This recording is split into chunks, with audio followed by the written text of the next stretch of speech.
बोला बखोरापुर वाली माई की।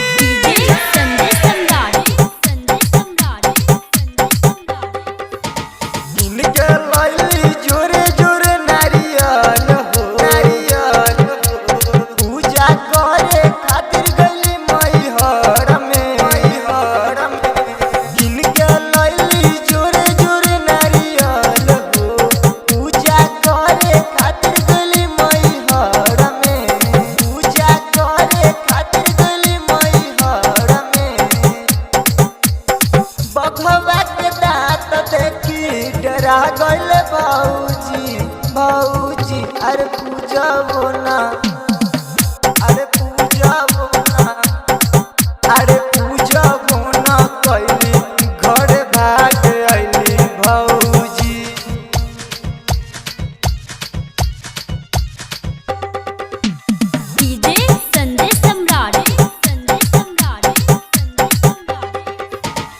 माई महारानी हई गोविंदपुर वाली हो, करली सवारी माई बघवे के संग हो।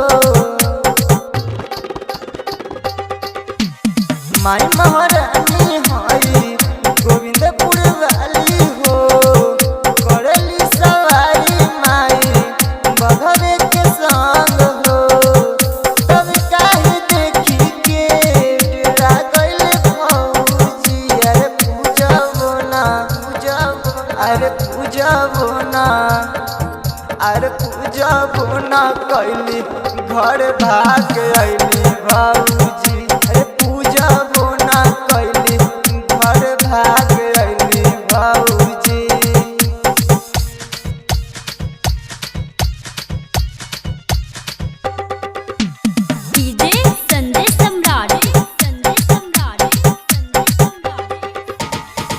रामानंद राजू करत रहल पुजारी, पूछल हल रोहित काहे घबराल रउआ बानी। रामानंद राजू करत रहल पुजारी, पूछल हल रोहित काहे घबराल रउआ बानी।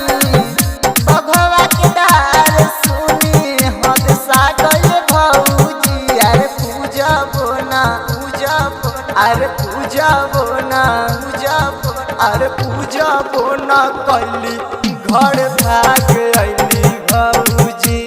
पूजबो ना कइली घर भाग अइली भौजी। Vaishnavi film recording studio Hajipur.